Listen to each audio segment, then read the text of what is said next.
The most frustrating part of Angela Marsden's viral video outside of Los Angeles may not actually be the hypocrisy of the movie or TV production dining area that prompted the whole thing. You've likely seen the clip. This is the woman whose video post exploded over the weekend. State and local government have ordered her outdoor dining patio closed, while right next door in the same parking lot, the state says A-OK for the Hollywood producers to feed their crews with a basically identical setup. Angela called it a slap to her face, and while it may have been backhanded with an extra long windup in her case, she's certainly not alone. The underrated part of this story is how she and thousands of other California business owners actually went to great effort to comply. She had changed her entire business model to meet the state's whims earlier in the year. The state said jump, and she said how high, and she got it done without much assistance from the state, of course.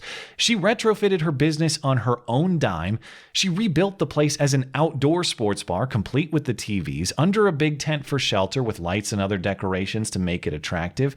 This is the story of thousands of California business owners who spent the money and the time to comply, only to be shut down regardless. A lot of our mom and pop shops have spent thousands and thousands of dollars to move their inside outside. They're losing around every turn. And it's trying to be justified with some kind of a science, and yet I don't see any of that science. If you have to invest thousands to lose everything anyway, you'd rather just lose it all at a lower cost. Only in California is it unaffordable to go broke, but that's the cruelty of this arrangement. You try to do right by following your state's safety directives, and you get screwed for it anyway. And you can look at that compliance in two ways. You could look at it sympathetically, as I certainly do, or you can look at it more cynically and say, yeah, well, that's what you get for trusting the state of California in the first place. The Leonardo DiCaprio meme might as well be Gavin Newsom laughing at you from his winery. You're just the night's entertainment for the beautiful people as they mock you between sips that are almost as expensive as the fines they throw at you if you don't dance on command. You shouldn't put on the dunce cap and then complain that you've been duped. You should fight it and stand up for yourself from the start. Much easier said than done, though, of course. I'm not trying to rip, I'm just presenting both perspectives here. With your entire livelihood on the line, I understand why a business owner would choose caution and try to push through, hoping to scrape by and betting on a better tomorrow. But I also understand why the other business owner next door would consider betting on bureaucrats to be a death sentence anyway. But here's actually the most frustrating and tragic part. That choice is pure illusion. This is California, after all. The state does nothing if not ensure that all paths lead to ruin. It was LA County that first forged that path, banning outdoor dining on November 24th, and Governor Gavin Newsom followed shortly thereafter with a statewide order for everybody else. If you're in a zone of California with less than 15% ICU bed availability in the hospitals, restaurants and bars can offer takeout or delivery only. No on-site dining, no, not even outside. The LA Times framed the difficult position for restaurant owners this way.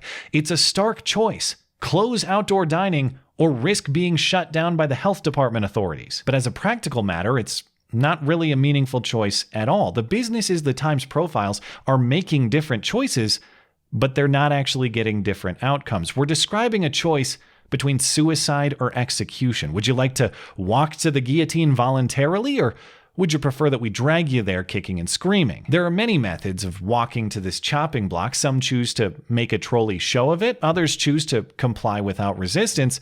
But they all get there the same. The LA Times profiles Eat at Joe's, a Redondo Beach diner that gained attention for putting up a French Laundry patio dining sign as a gag way to stay open while ripping the governor. The owner was already in trouble for allowing indoor dining, and he tried to troll his way out of the new orders as well, putting up an outdoor dining is closed sign while still looking the other way at customers eating at his outdoor tables that he had available for dining prior. On Friday, health officials shut him down entirely. It's not clear if he'll come back, but he is out of business for at least 10 days pending an appeal hearing.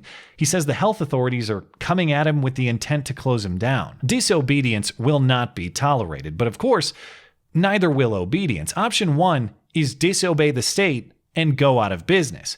Option 2 is obey the state and also go out of business. At Nick's in Chinatown, they have tried to comply in good faith. On their Facebook page, they've been advertising their takeout options, betting on the city's financial relief program for restaurants. The city was promising stipends for out-of-work or underemployed restaurant workers, but shockingly, when Nick's management tried to apply for money as the new orders were announced, The government system was broken. Nick's management tried for 14 hours to apply for this financial aid. No luck.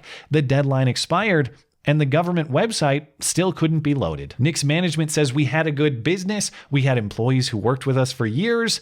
Now we are all broken. The city shut us down. Then lies about this grant. They're destroying our lives. I doubt we will ever open again. The choice isn't a choice at all. If the state will screw you over one way or another, you might as well just carry on as normal until the state finally gets around to bringing the screw to you one day. And plenty of businesses are taking that approach too. Non-compliance isn't always a middle finger of mockery. Sometimes it's just the economic reality of the situation. You can't direct a business to fundamentally change its model on a moment's notice and expect it to survive. If you tell a grocery store they can only sell cupcakes from their bakery, or you tell a car dealer they can only do tire rotations at their service shop, yes, there's still a revenue stream there, but that's not the revenue stream on which the business was built. So best case, you get drastic downsizing if the business even survives at all. That's why just saying do takeout instead doesn't really work. Every on-site dinner you lose to these restrictions doesn't translate to an equivalent takeout order. You just bleed money. At Cronies in Agora Hills, the health department is threatening to revoke the operating permits for the sports bar entirely, since the restaurant continues to offer outdoor dining in defiance of the orders. But it's not out of any disdain for the state. The owner isn't doing this because he's just some rebel anarchist. He's doing it because he doesn't have the heart to lay off his employees at Christmas time. We're here for our staff members during Christmas time who need more money more than ever, and we just can't, we don't have the heart to lay them off. Well, then don't lay them off. Just do takeout instead. It doesn't work that way. The revenue isn't there. You're talking about splitting crumbs. He tells me his business can't survive on just takeout, which he says only netted $400 yesterday. We really have no choice. We're barely getting by. We're losing $5 to $10 grand a month in our busiest normal months. If it's not insulting enough for the state to kill opportunity and prosperity on site like this, it's even more so to do it under the guise of compassion. Compassion for those they claim to protect from the virus, of course, but supposed compassion for the business owners and the workers, too. You'll frequently see this language from the health officials and law enforcement. Oh, we're not looking to punish anyone, just to educate them. It's education first for us. We want education over enforcement. A spokesperson tells me that they'll go out and try to educate businesses that are staying open, but at the end of the day, it would go to county council for enforcement or fines. And that all sounds nice and soft and benevolent, doesn't it? We're going to teach you and show you the way. But if you don't accept the lesson and bend the knee, we're going to put you in cuffs. That's not education. That's bullying. And even if they were talking about teaching for teaching's sake, we should take this language as an insult, not a kind gesture. What is implied? What is presumed by them trying to teach you?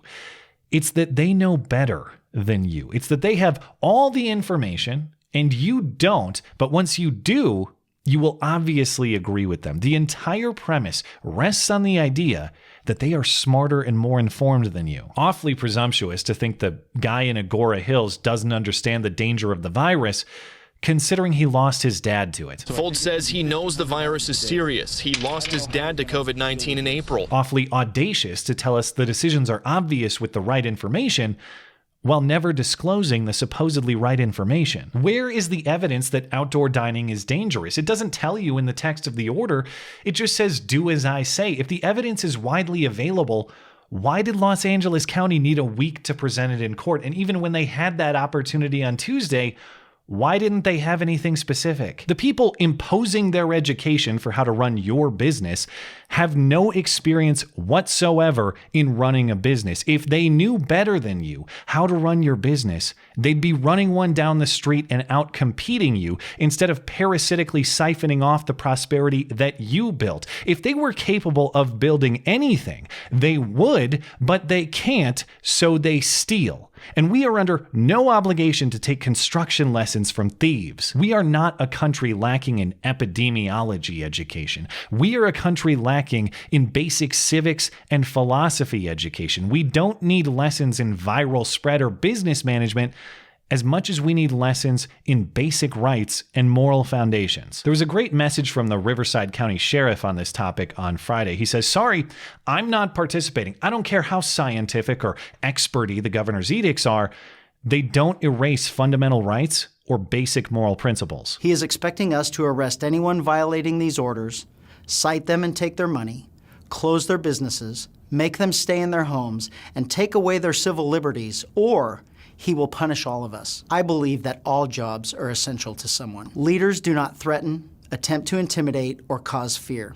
Bullies do. The Riverside County Sheriff's Department will not be blackmailed, bullied, or used as muscle against Riverside County residents in the enforcement of the governor's orders. Now that is actually law enforcement as an educator. That's a lesson it seems we've all long forgotten. It's the job of every public official, of government as a whole, to defend and secure our rights, not direct our exercise of them. But as much as I appreciate the message from the sheriff and his courage in delivering it, the values he's describing won't be safe until it's us who are reminding them, not them reminding us. Law enforcement as educator shouldn't be a thing in any capacity. It's we the people who educate them. It's we the people who oversee them and give them legitimacy, not the other way around.